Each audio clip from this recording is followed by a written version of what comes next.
C'était l'un des rares Disney à avoir un homme comme personnage principal. Aujourd'hui, on parle d'Aladin.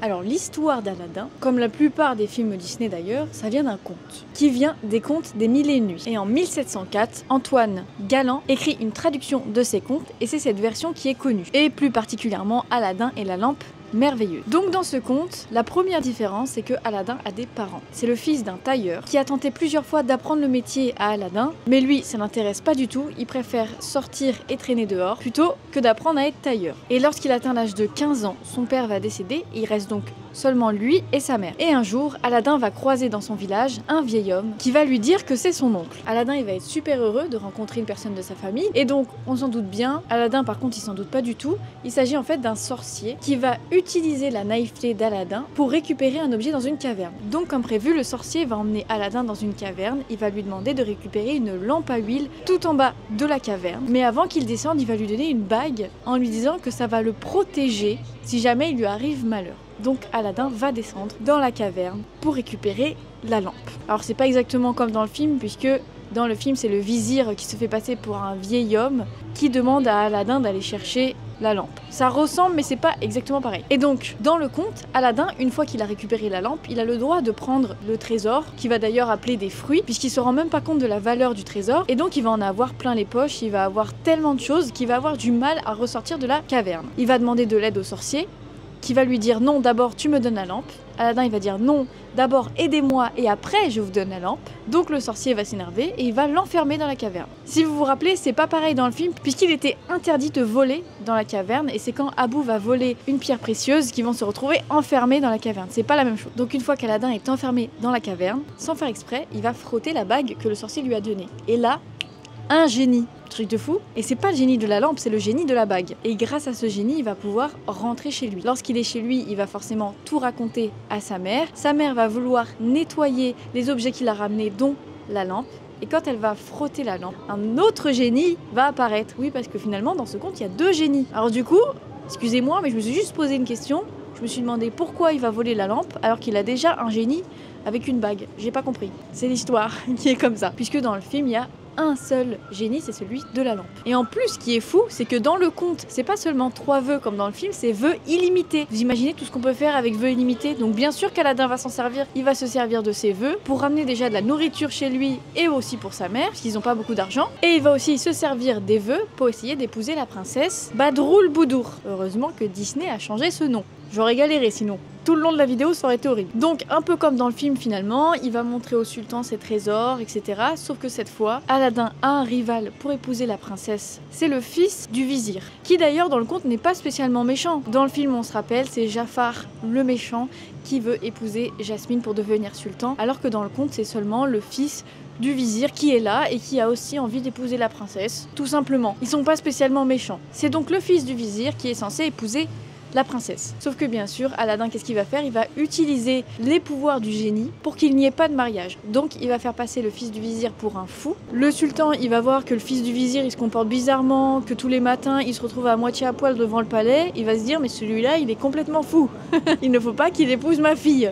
Voilà, c'est comme ça que ça va se passer. Donc forcément, ça va laisser place à Aladin qui pourra épouser la princesse. Il y a eu beaucoup d'enfants et j'ai lu qu'il y avait plusieurs versions, parce qu'il y a une version aussi où, sans faire exprès, la princesse revend la lampe pour en acheter une nouvelle et elle va la revendre forcément à un marchand qui est tout simplement le sorcier. Et c'est le sorcier qui récupérera la lampe, etc., etc. Ça fait partie des histoires qui existent sur Aladin. Alors du coup, c'est pas exactement comme le Disney, mais c'est pas non plus hyper différent. Ah ou pas? T'as bien frotté ma lampe? C'est toi qui m'as réveillé, il me semble.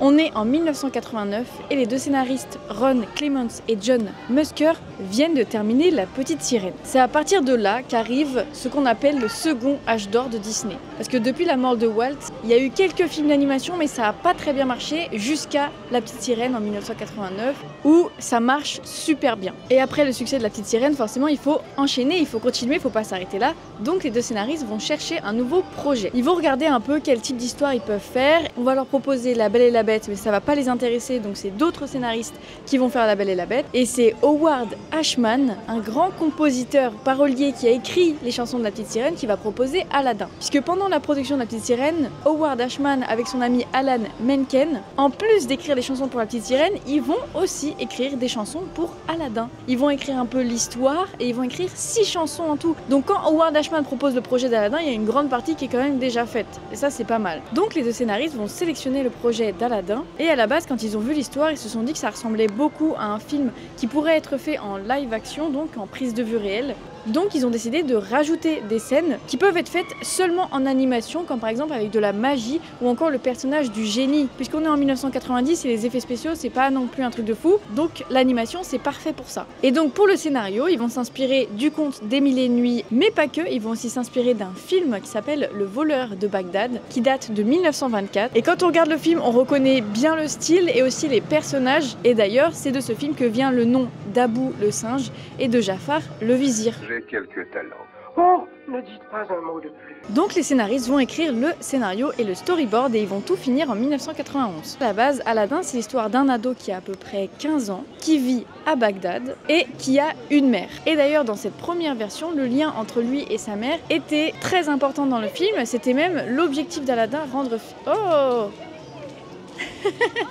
On a été interrompu par le génie. Je disais, et le but d'Aladdin dans ce film, c'était vraiment de rendre fière sa mère. Et lorsque les scénaristes montrent le projet au patron de Disney, donc Jeffrey Katzenberg, il dit avec enthousiasme, c'est nul, faut tout refaire. J'aime pas. Aladdin, il est pas du tout attachant, il faut tout recommencer. Et donc là, c'est le moment où ils réalisent qu'ils ont seulement 1 an et demi pour finir le film, alors qu'il faut tout recommencer, puisque le film doit sortir en 1992. C'est un peu compliqué, donc ils vont décider de faire appel à d'autres scénaristes pour les aider. Et en seulement 8 jours, ils vont tout recommencer. Then we brought our group together, our storyboard writers, in a room, and we got out bulletin boards and really work through the entire story from beginning to end. Et c'est donc à ce moment-là qu'ils vont faire une croix donc sur le personnage de la mère et faire en sorte que Aladdin soit seul, qu'il n'ait pas de parents, qu'il se soit débrouillé par lui-même. The story was so based on Aladdin being kind of an underdog and being, I mean, he's a kid, he's a street rat, he's grown up in poverty, and that's part of the problem of the story is that he has to learn to be himself and kind of appreciate being himself. So I think that was just the fear of going too far. Parfois, j'ai l'impression d'être... On est comme prisonnier. Comme personnage principal, on a bien sûr Aladdin. Alors à ce moment-là, il y a eu seulement 2 autres films avec un personnage principal masculin. Et donc à la base, les scénaristes, ils voulaient pas trop partir dans le cliché du personnage principal grand, beau, fort et musclé, et ils voulaient s'inspirer de l'acteur Michael J. Fox. Et si vous voyez pas qui c'est celui qui a joué dans Retour vers le futur. Un personnage un peu petit, voilà. C'est pas moi qui le dis, c'est eux. Et à la base, Aladdin devait avoir 15 ans, donc c'était quand même jeune. Sauf que quand le patron de Disney va regarder le storyboard et à quoi ressemble Aladdin, il va dire c'est pas possible. Je peux pas croire qu'un homme comme ça aille avec Jasmine. I found the character of Jasmine kind of blows him away. I don't understand why she goes with him. I understand why he goes with her. That's easy. She's wonderful. Donc ils se sont mis à retravailler le personnage. Ils vont essayer de faire en sorte que Aladdin et Jasmine soient aussi beaux l'un que l'autre et donc qu'ils aillent bien ensemble. He's too young, he's too spindly, he's too buff, he's too hard to draw. Unfortunately, that's who we have to draw. Donc le nouveau Aladdin ressemblera plus à Tom Cruise qu'à Michael J. Fox. Après, la beauté c'est subjectif. Et il sera aussi plus âgé. Donc il aura plus 15 ans, il aura plus 17 ans. Mais c'est pas tout, il y a aussi un truc très important. Aladdin, c'est un voleur, faut pas l'oublier. Et un voleur en tant que personnage principal chez Disney, ça le fait pas. Donc ils ont dû rajouter une scène où Aladdin vient de voler du pain et au lieu de le garder pour lui, il va le donner à des enfants qui sont à la rue. Un peu comme un Robin des Bois. Donc ça y est, on a notre personnage principal qui est quelqu'un de bien. Et la voix d'Aladdin sera Scott Winger. Et quand lui passe les auditions, il a seulement 15 ans. Comme l'âge qu'Aladdin était censé avoir. Mais même s'ils ont changé l'âge d'Aladdin, finalement ils ont décidé de garder Scott Winger parce qu'ils trouvaient que sa voix allait bien avec le personnage. Why, certainly, Your Majesty. Allow me. On a aussi le personnage de Jasmine. Et Jasmine a été dessinée par l'animateur Mark N. Cet animateur avait déjà créé les personnages de Belle et Ariel, donc il fallait que Jasmine se différencie des 2 autres. Des princesses qui sont toutes pareilles, ça le fait pas. Pour faire Jasmine, il s'est tout simplement inspiré de sa propre sœur. And I got thinking about how old Jasmine is and everything else, and I realized, wait a minute, had a picture in my wallet, so I reached in and pulled that out and said, yeah, my younger sister, you know, definitely has a lot of the qualities and things that I was looking for to put into Jasmine's physical makeup. So when the movie came out, they were, I believe, 3 and 5. And they would go to their preschool and their school and say, my mommy's Princess Jasmine. And none of their friends believed them. And if they would come over to our house, they would ask, are you really Princess Jasmine? And I would laugh and say, yes, my picture was used for that. And they think it's pretty neat. Al, you're not gonna find another girl like her in a million years. Et ce sera Linda Larkin qui fera la voix de Jasmine. It was then, or maybe a few months before it came out, we started to understand that we were part of something huge. And then when it came out, and we saw the movie in its entirety, I was like, blown away. I still am. I'm still blown away when I see it. I can't believe I'm part of something so beautiful. On a ensuite le génie. 10 millénaires, ça vous flanque un de ces torticolis. Un des meilleurs personnages d'Aladin, je trouve personnellement. Après, ce n'est que mon avis. À la base, le génie était un peu différent puisqu'il avait des habits assez branchés, comme on peut dire. Et il était inspiré de Fats Weller ou encore Cab Calloway, qui étaient des chanteurs de jazz avec beaucoup d'énergie. Was the first one to try and figure out what kind of a style we should have for the characters in the film. So I turned to one of my great artist heroes, the legendary Al Hirschfeld. You may very well be familiar with Al Hirschfeld's work without even realizing it. For over 75 years, his drawings captured the dynamic energy of Broadway, movies, television, most notably in the arts and leisure section of the New York Times. Une fois que le personnage est créé, c'est Robin Williams qui fera la voix du génie. You know, the 6 months of, you know, the tedious work, but the great thing is it's all hand-drawn and it's a great sense of comic timing they have too. Et d'ailleurs, la plupart du temps, il va même pas lire le script, il va surtout improviser. Et il va improviser avec beaucoup d'humour, donc carrément, on dira que Robin Williams, il a pas juste été interprète, il a carrément été co-auteur. Il a écrit énormément de choses, du coup, vu qu'il a improvisé beaucoup de textes. What they do is I kind of give an inspiration and then they go with it. There's stuff in the cartoon where they just play with images and they go as fast as I do. Il a un peu réécrit le personnage à sa manière. Et en français, c'est la célèbre voix de Richard Darbois, donc qui est aussi la voix de Buzz l'éclair. Non, il y avait Robin Williams qui a quand même fait le génie en original. C'était pas un mauvais, loin de là. Hein. Donc après, il a juste fallu changer certains personnages ou certains personnages qui l'imitent lui dans le film et que nous on connaissait pas spécialement en France. Donc j'ai adapté, je crois que j'ai dû faire Guy Lux, tout à fait, Simone, dans la chanson. Il est dans beaucoup de Disney, on la connaît bien cette voix. Et on a aussi Jafar qui est le méchant de l'histoire, donc le vizir, qui veut forcer la princesse Jasmine à l'épouser. Superbe ambiance. Et à la base, les animateurs ont eu beaucoup de mal à faire le physique de Jafar, puisqu'à la base, ils ont fait un Jafar avec des traits de visage très prononcés, presque même une caricature. Here's a couple of Jafars, just different facial configurations. This one here is a really weird one, very extreme. This one would look too funny because you see a character like this and you would laugh right away. You wouldn't take him seriously. So you wouldn't have that fearsome quality. Donc ils ont dû recommencer, essayer de mélanger un peu tout ce qu'ils avaient fait et c'est ce qui donnera Jafar.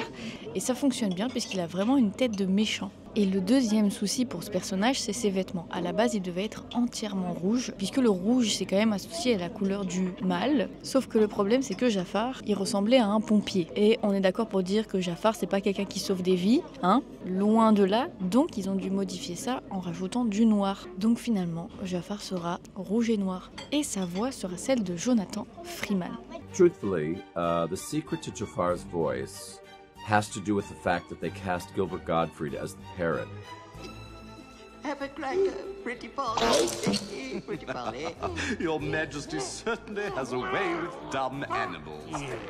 Et on a aussi le fameux Yago, qui est le perroquet, qui crie beaucoup. À la base, ce perroquet devait avoir un accent anglais pour avoir un côté un peu décalé par rapport au film, puisque dans ce film, il y a beaucoup d'humour. Mais quand les animateurs ont vu Gilbert Gottfried dans le film Beverly Hills Cop 2. That's my wife's car. That's not my car. That's my 25 unpaid parking tickets. It's under my name, but it's my wife's car. No.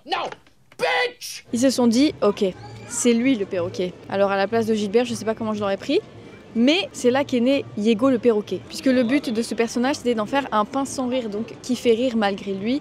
Et donc ça collait très bien avec la personnalité de l'acteur Gilbert Gottfried. As I was reading the script, I started improvising and playing with it and having fun. And they took my recordings from the audition and matched it up to that. And I remember that was the first time I saw it. And I saw the parrot walking around and going like that, and my voice coming out. And that was pretty amazing at first time. Ça ne vaut pas un clou. Personne ne voudrait de cette Camelote. Alors maintenant qu'on a les personnages, il faut pas oublier le lieu. Dans le scénario de base, le film se passe à Bagdad. Mais comme on l'a dit tout à l'heure, ils ont dû tout recommencer, ils ont changé pas mal de trucs. Et donc la ville aussi a été changée. Et maintenant c'est une ville qui n'existe pas, qui s'appelle Agrabah. Donc il a fallu créer cette ville, créer aussi le palais du sultan. Et si on regarde bien, il y a beaucoup de formes arrondies. Que ce soit le château ou que ce soit la ville. Beaucoup de lignes un peu en S qui sont pas symétriques. Et ça c'est fait exprès, c'est pour rappeler la calligraphie arabe. Mais pas que, parce que ça donne aussi un côté hyper chaleureux, donc quand on regarde le film, on a envie d'aller à Agrabah. Et dans cette partie de Disneyland, c'est un peu comme si on y était, franchement, c'est super beau. Et si on regarde de plus près, il n'y a pas que les bâtiments qui ont été faits de manière arrondie, il y a aussi les personnages, comme par exemple si on prend le génie, c'est l'exemple de celui qui est le plus arrondi, mais vous m'avez compris. En réalité, le seul personnage qui a des lignes droites, c'est le tapis. En même temps, c'est un tapis, donc c'était un peu compliqué de faire autrement. D'ailleurs, le tapis volant qui était très dur à animer, il n'y a pas de visage où il peut exprimer des émotions, et malgré ça, on arrive à comprendre ce qu'il pense ou ce qu'il veut dire, c'est qu'il est très bien animé. Et ce qui est assez cool pour ce film, c'est que les animateurs étaient assez libres. Ils se réunissaient tous dans une pièce pour se mettre d'accord sur comment animer les personnages. Et comme ils avaient une certaine liberté, ils commençaient à partir un peu dans des délires, un peu dans tous les sens. Comme toutes les métamorphoses du génie, par exemple, qui font référence à plein d'acteurs ou de personnalités connues. Je suis à ton service. Je suis le roi de la gonflée. Je sais me contenir! Imiter mais pas limiter. Et jamais reproduit le génie de la lampe. Le voici en direct de la lampe. Pour une aussi plus beau souhait, on l'applaudit. À vous Simone, merci. Mais il faut se rappeler qu'ils n'ont pas beaucoup de temps pour terminer le film. Pour gagner du temps et aussi parce que la technologie avance, ils vont s'aider de l'animation 3D. Il y a déjà eu quelques scènes en animation 3D, par exemple dans La Belle et la Bête. Donc si c'est aussi faisable dans Aladdin, pourquoi s'en priver? Donc déjà, il y a une scène, et ce qui est quand même fou pour l'époque, la scène où la caverne d'Aladin, donc la tête de lion, c'est complètement en 3D. C'est presque le premier personnage Disney en 3D. C'est une caverne, certes, mais c'est quand même une tête de lion qui parle. C'est pas rien. Je te le dis, un seul nain peut ici entrer. Mais c'est pas tout. Aladdin a failli être le premier Disney à avoir un personnage en 3D. Pour animer le tapis sur papier, il n'y a pas de problème. Par contre, un tapis avec des motifs comme ça, aussi précis, c'est impossible. C'est trop compliqué à faire. Donc, ils ont voulu faire ce personnage entièrement en 3D, sauf que le problème, c'est qu'après avoir fait quelques essais, c'était pas du tout naturel, vraiment pas. Donc la 3D, c'est mort, mais ils peuvent pas non plus le faire sur papier. Donc, ils vont décider de faire un entre-deux. C'est-à-dire que toute l'animation va être faite sur papier, et ensuite, ils vont rajouter la texture du tapis, donc les motifs par ordinateur. C'est vraiment un entre-deux, entre le dessin et la 3D. One of the original ideas was to have a Persian carpet design on, and then the production designer at a certain point in the film thought it might be interesting to have the texture on the carpet represent more of the storyline from Aladdin. So this is the final design of the carpet, which has the magic lamps all encircled in the center and the tiger's head in the corners with some flames that represent a certain portion of the film as well. Maître, je ne pense pas que tu aies vraiment pigé ce que j'ai à t'offrir. Donc comme je l'ai dit au début, la plupart des musiques ont été faites avant même que le projet soit lancé par Howard Ashman et Alan Menken. Alors si vous avez déjà vu les vidéos comme par exemple La Belle et la Bête et La Petite Sirène, vous savez qui est Howard Ashman et Alan Menken. Mais sinon, pour expliquer rapidement, c'est des compositeurs et Howard Ashman est plus particulièrement un parolier, donc qui a écrit des comédies musicales pour Broadway, etc. Sauf que malheureusement, Howard Ashman, il va tomber malade et il va avoir le sida. Il va donc se retrouver à l'hôpital. Et ce qui est quand même fou, c'est que malgré le fait qu'il soit malade, avec Alan Menken qui va ramener son piano dans la chambre d'hôpital, et ils vont continuer à travailler sur les musiques d'Aladin. Et malheureusement, peu de temps après, Howard Ashman il va décéder avant de voir le projet lancé et la version finale du film. Donc de son côté, Alan Menken il va se retrouver seul. Et c'est compliqué puisqu'ils étaient tout le temps en duo, que ce soit sur La Belle et la Bête ou La Petite Sirène. Et donc il va devoir travailler avec quelqu'un d'autre. Ce sera pas simple au début, mais il va travailler avec Tim Rice.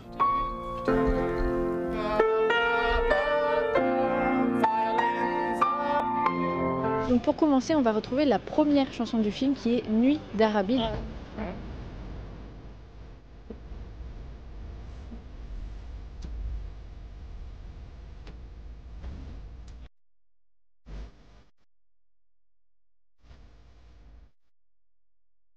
d'Howard Ashman et Alan Menken qui à la base devait être beaucoup plus longue. The first thing we actually wrote, Howard Ashman and me, was the opening number, and we had the image of the camel walking in through the desert and the sense of that.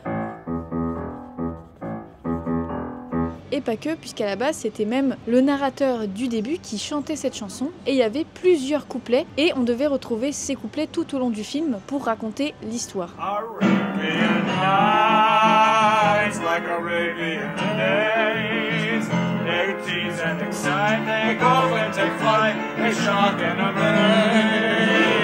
On a ensuite la chanson d'Aladin, qui était aussi à la base une chanson d'Howard Ashman. Je vais en parler d'Howard Ashman. Hein. Je vole à la barbe des gardes, ça barre quand je chaparde. La chanson d'Howard Ashman parlait normalement des amis d'Aladin. Sauf que forcément, comme le scénario a été modifié, et Aladin en fait il a pas d'amis. Enfin en tout cas il en a plus, le pauvre. On lui a retiré ses amis. Donc la chanson a été gardée, mais par contre les paroles ont été modifiées par Tim Rice, le remplaçant d'Howard Ashman. On a aussi l'une des meilleures chansons d'Aladin, on va pas se mentir, c'est Prince Ali. Prince Ali, sa seigneurie, Ali Ababa. C'est le moment où Aladin arrive pour présenter tous ses cadeaux au sultan, et c'est une chanson hyper entraînante. Et c'est assez contradictoire, parce que c'est une des chansons qui a été écrite dans la chambre d'hôpital d'Howard Ashman, donc quand Alan Menken ramenait son piano. Written on this hospital bed.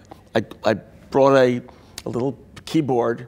I sat on the edge of his hospital bed and we worked on it there, which is kind of ironic, you know, considering what a jaunty, happy song it is. Yeah. Et malgré ça, ils en ont fait une chanson extraordinaire, et elle sera pas du tout modifiée, elle est telle quelle, comme ça. Prince Ali, fabulous he, Ali Ababa. Genuflect, show some respect, down on one knee. On a ensuite la chanson Ce rêve bleu. Je vais t'offrir un monde aux mille et une splendeurs. Si c'est pas beau ça, c'est magique, ça fait rêver. C'est la première chanson qu'Alan Menken va écrire sans Howard Ashman, et donc il va l'écrire avec Tim Rice, donc c'est assez compliqué pour lui, mais ce sera finalement une chanson mais super belle. Et d'ailleurs Alan Menken adore le titre français Ce rêve bleu, puisque en anglais c'est A World, New World, A Whole New World, A Whole New World. Désolé pour mon anglais, mais c'est pas le même titre. My original title was, instead of A Whole New World, it was The World at My Feet. Tim very wisely decided the word feet probably didn't fit well to the title of a love song. And of course here it's Rêve bleu, which I love. I think it's the best title of any of them. Il y avait une chanson qui s'appelait Humiliate the Boy, qui était écrite donc par Howard Ashman et Alan Menken, encore et toujours ce duo, qui était une chanson pour Jafar, lorsqu'il découvre que le prince Ali c'est en fait Aladin. Oh, it's a kick! Oh, it's a bash! When we remove the fancy turban and the neatly trimmed moustache, and now let's repossess the clothes. Do you think we ought to? Why be coy? Come on, let's do it! Let's humiliate the boy! Sauf qu'ils trouvaient que ça allait pas avec le reste du film, et du coup ils vont modifier la chanson pour en créer une autre. Donc Alan Menken et Tim Rice vont faire Why Me. For a man of my charisma and mystique, not! I have taken far too long to reach my peak. Why was my status never quo? Why did no one want to know? Poor me! Ow! Why me? Et ça ira toujours pas parce qu'ils avaient peur que ça fasse trop de chansons différentes avec des styles différents, donc ils vont décider de totalement supprimer et mettre seulement un passage où Jafar fait une reprise de la chanson Prince Ali en modifiant les paroles. Prince Ali, oui c'est bien lui, trompes apparences. L'imposture jamais ne dure pour qui veut tricher. Le vent efface l'image d'un mirage à deux visages. ange, saluez donc votre précieux prince. Allez! On a une autre chanson qui a été totalement supprimée et qui a été écrite par Howard Ashman et qui lui tenait vraiment à cœur, c'était Proud of Your Boy, donc fier de ton fils. Une chanson pour Aladdin qui chantait en espérant que sa mère soit fière de lui, mais comme le scénario a été modifié, ils ont été obligés de la supprimer. Ils ont eu beaucoup de mal à le faire d'ailleurs, ça leur faisait mal au cœur de supprimer cette chanson faite par Howard Ashman, mais ils n'avaient pas le choix malheureusement. One of my favorite songs was the song that Howard Ashman and I originally wrote for Aladdin. This was the big ballad that got cut when the mother got cut. Okay. Proud of your boy, I'll make you proud of your boy. Believe me, bad as I've been, while you're in for a pleasant surprise. I've wasted time, I've wasted me. So say I'm slow for my age, a late bloomer, okay? I agree. Et après une année courte mais intense, Aladdin sort enfin en 1992. Et c'est un grand succès. Mais quand un film marche bien, pourquoi s'arrêter là? Bah oui, autant en faire d'autres. Oui, d'autres avec un S. Donc il y aura Le Retour de Jafar en 1994. Amusant. Je parie qu'il y a un lapin sous ton chapeau. Mais aussi Aladdin et le Roi des voleurs en 1996. Y a pas d'erreur. Nous formons une brochette de truands presque honnêtes. Et une série télé, Aladdin, de 94 à 95. Est-ce que quelqu'un a vu tout ça? Dites-moi s'il vous plaît. Restez assis jusqu'à ce que la carpette se soit stabilisée. Et donc qu'est-ce qu'on a sur Aladdin à Disneyland Paris? Alors déjà forcément on a une partie d'Adventureland qui est sur le thème d'Aladdin, où on peut d'ailleurs prendre des photos avec Jafar ou le génie, ça dépend en fonction de leur humeur, s'ils sont là ou pas là. Et dans ce mini-land d'Aladdin, on a le passage enchanté d'Aladdin. On peut voir à travers des vitres des scènes du film et c'est assez sympa à faire, comme par exemple quand il pleut, comme aujourd'hui. On a aussi un restaurant, donc l'Agraba Café Restaurant, où il y a un buffet à volonté. C'est 40 € par personne et je trouve que c'est assez immersif comme endroit. C'est pas mal. C'est beau.